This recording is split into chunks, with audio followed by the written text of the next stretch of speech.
He stood there, old, tired, and invisible to the world. His clothes carried the weight of 1,000 forgotten days, and his eyes told stories no one ever cared to hear. Around him, laughter echoed, sharp, cruel, and hollow. The kind of laughter that came from people who believed money could buy dignity.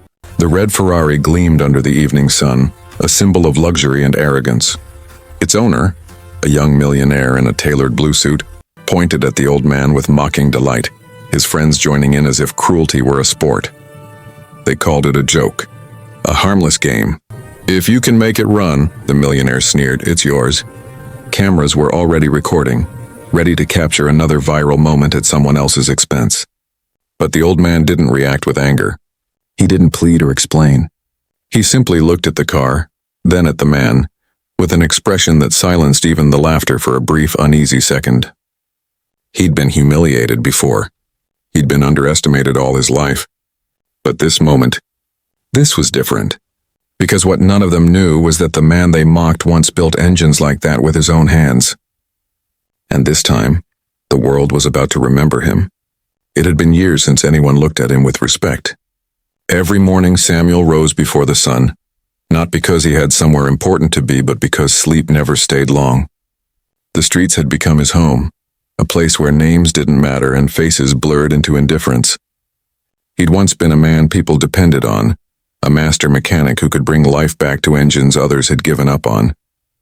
But time, loss, and injustice had stripped everything away. His shop, his savings, his pride. Still, Samuel carried one thing they couldn't take: his knowledge.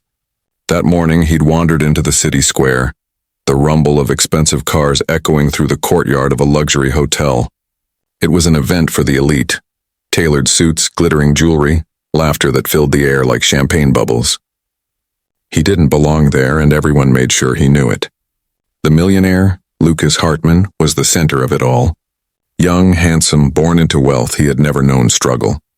He loved being watched, loved the way people's eyes followed his every move.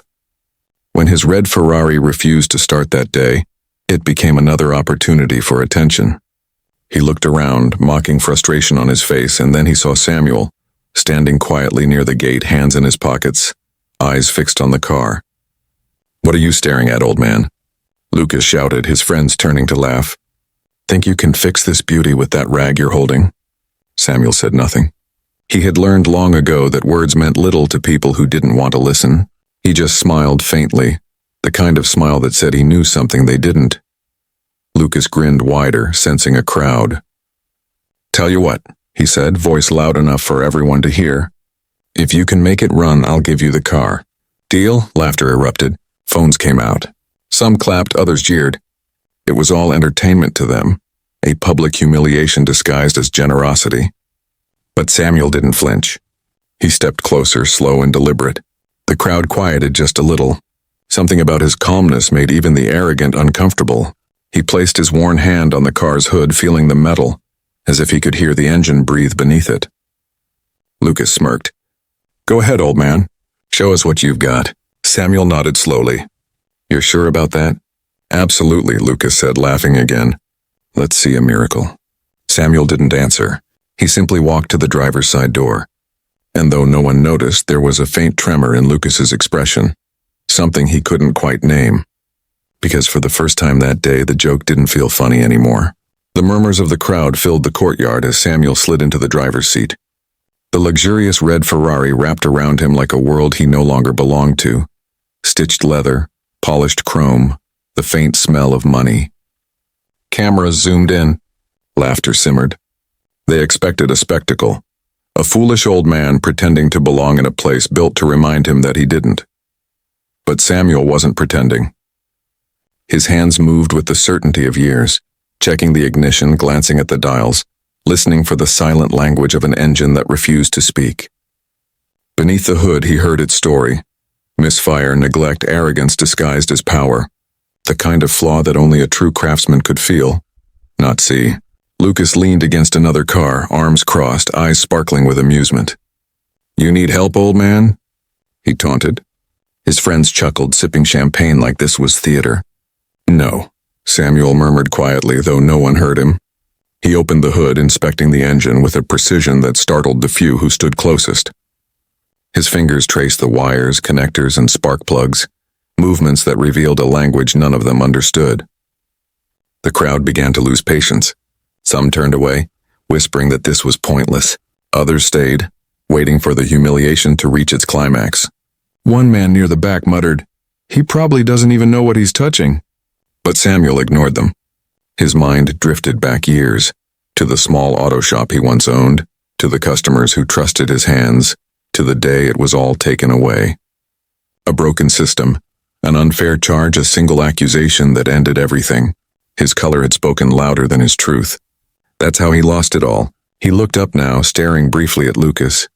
In those eyes, he saw every man who had once told him he'd never belong, and something inside him hardened, not with anger, but with purpose. Minutes passed. Samuel closed the hood. He wiped his hands on the rag, stepped back, and said quietly, "Try it now." Lucas blinked. "What?" "I said try it," Samuel repeated, voice steady. The young millionaire smirked. "Oh, come on. You really think you did something?"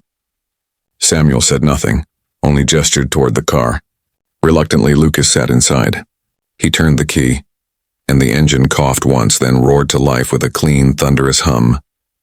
The courtyard froze. The sound cut through the laughter, through the arrogance, through the disbelief. For a moment, even the birds seemed silent. Lucas's friends stared, eyes wide, mouths open. The phone cameras, still recording, caught everything. The smirk fading, the shock spreading, the impossible becoming real. Lucas stepped out slowly, his face pale under the glow of his own humiliation. He stared at the car, then at Samuel, as if trying to understand what had just happened. How did you?" he stammered. Samuel simply looked at him, his voice calm but heavy with meaning. "Some things, boy, money can't teach you." The crowd began to whisper again, but this time the tone had changed. Some clapped softly. Others looked away, embarrassed to have laughed. Lucas forced a laugh of his own, trying to regain control. All right. You got lucky," he said quickly. "Maybe it was a coincidence. Maybe." But before he could finish, the car revved behind him. Still running perfectly, the purr of precision mocking his denial. Samuel started to walk away. "Wait," Lucas called out, stepping forward. "You forgot something." Samuel turned, his expression unreadable. "The deal," Lucas said, forcing a grin that didn't reach his eyes. "I said if you made it run, you could have it." The crowd gasped. Was he serious? Was this pride or guilt speaking now? Samuel studied him, then looked at the car. Gleaming, powerful, everything he'd once dreamed of but no longer needed. He walked toward it, placed a hand gently on the hood, and nodded once. "I don't need your car," he said softly. "I just needed to remember who I was." And with that, he turned and walked past the stunned audience. Phone still recorded, but no one laughed now. The old man's slow steps carried a weight none of them could mock anymore. Lucas stood frozen, eyes darting between his friends and the Ferrari. Now running perfectly. Every engine note a reminder that his arrogance had just been dismantled by the very man he tried to humiliate.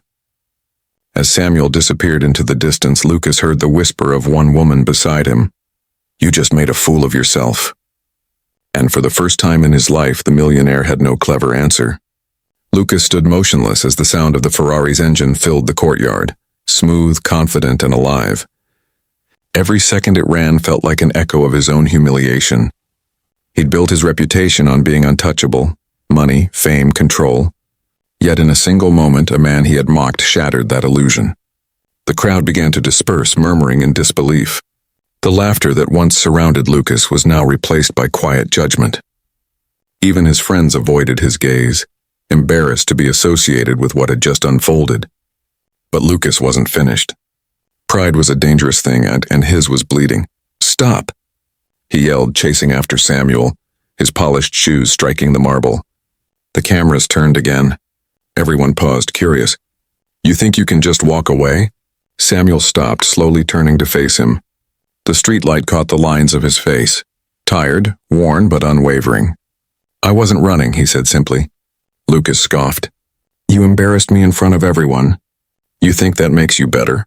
Samuel shook his head. "I didn't do anything to you. You did this to yourself." Lucas stepped closer, anger rising in his chest.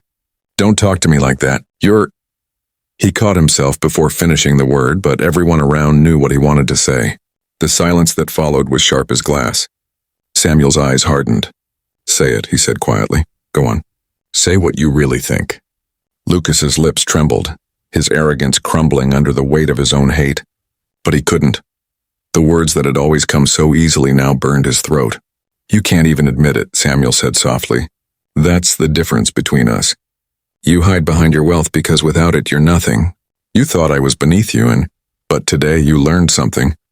Dignity doesn't need money." The crowd shifted uncomfortably. Even the security guards, who moments ago were smirking, now looked away. Lucas's anger boiled into panic. "You think people care about your little speech? You're still nothing. You'll go back to the street while I drive home in a car you touched." But the Ferrari, the very car he bragged about and suddenly sputtered. Then, as if in poetic defiance, the engine shut off. The courtyard went dead silent again. Lucas blinked, stunned. He rushed to the car, turned the key. Nothing. Tried again. Silence. The onlookers gasped. Samuel didn't move. "You see," he said quietly, "it was never about the car. I fixed what was broken for a moment, but some things," he paused, his gaze fixed on Lucas, "can't be repaired with tools." Lucas turned toward him, face red, voice shaking. "You did this." Samuel nodded once. "No, you did. You laughed at a man you didn't know. You turned kindness into entertainment. Maybe it's time you felt what it's like to be powerless, even just for a moment." For the first time, Lucas had nothing to say. The same crowd that once cheered him now looked at him with quiet disgust. Samuel turned, walking toward the gates, the fading sound of his footsteps heavier than any insult. The Ferrari sat silent, gleaming under the dying sun, a perfect symbol of everything Lucas had lost in his own pride. A young boy in the crowd whispered to his mother, "Why did that man laugh at him?" She bent down and said softly, "Because some people forget that worth isn't found in what you own. It's found in who you are." Lucas stood there long after everyone left, the empty courtyard echoing his shame. For the first time in his life, he felt small, not because of his money, but because of what he'd done with it. The Ferrari remained motionless, its silence louder than the roar it once gave. And in that silence, Lucas realized something Samuel had known all along. Respect can't be bought, and arrogance always finds a way to destroy itself. The night fell slowly over the city, washing away the noise, the laughter, the crowd. Only the echo of that moment remained, a broken Ferrari and a man whose silence had spoken louder than any words. Lucas sat on the hood of his car, staring at the empty courtyard. His reflection shimmered faintly in the glossy red paint, the image of a man who, for the first time, didn't recognize himself. His assistant approached cautiously, holding out his phone. "Sir, the video's gone viral." Lucas didn't even look. "Of course it has," he muttered. The assistant hesitated. "They're calling him the man who fixed pride. Everyone's talking about how you—" "Don't," Lucas interrupted sharply. His voice cracked halfway through the word. He wanted to be angry. He wanted to blame Samuel, the crowd, anyone but himself. But the truth was unbearable. This wasn't humiliation, it was awakening. For the first time, the mirror wasn't lying. He'd built his life on appearance, cars, suits, luxury. But none of it could cover the emptiness that stared back at him now. Meanwhile, Samuel walked down the quiet streets, his coat thin against the evening wind. In his pocket, a folded note. Something Lucas had thrown aside earlier, part of the Ferrari's maintenance records. He didn't need it, but he kept it anyway. Maybe as a reminder that even arrogance has lessons hidden within it. He reached the shelter where he usually stayed. The volunteers greeted him warmly. He smiled back, tired but peaceful. An older volunteer asked, "Long day?" Samuel chuckled softly. "You could say that." As he sat down, a young boy approached him with a small toy car, its wheels broken. "Mister, can you fix this?" Samuel looked at the boy, eyes wide with hope, and smiled. "Of course." He pulled a small screwdriver from his pocket and began to work, his hands steady, precise. The same hands that had fixed engines now fixed dreams. The next morning, Lucas did something he hadn't done in years. He drove himself, no chauffeur, no entourage. The car wasn't the Ferrari. It was an old, modest sedan. He stopped outside the same shelter, nervousness in his chest. As he stepped out, people recognized him instantly, whispers spreading like wind. But this time he wasn't there to impress anyone. He found Samuel sitting on a bench outside, watching the sunrise. Lucas cleared his throat. "You're hard to find." Samuel didn't look surprised. "I'm not hiding." Lucas nodded. "I came to apologize. The words hung in the air, heavy, sincere. I said things I shouldn't have, Lucas continued, his voice breaking slightly. I thought money made me better. But you made me realize what real worth looks like. Samuel watched him quietly, then smiled faintly. Apologies don't change the past, Lucas, but they can change what comes next. Lucas nodded. That's why I'm here. I want to change what comes next. He reached into his jacket and pulled out an envelope. It's not charity, he said quickly. It's partnership. I'm reopening my auto workshop, the one my father closed years ago. I want you to run it. Samuel stared at him, silent. Lucas continued. You've got skill, heart, and patience, and things I never had. I need someone who knows what it means to rebuild, not just repair. For the first time in a long while, Samuel didn't know what to say. After a long pause, he extended his hand. You sure about this? Lucas smiled. Absolutely. Samuel shook his hand firmly.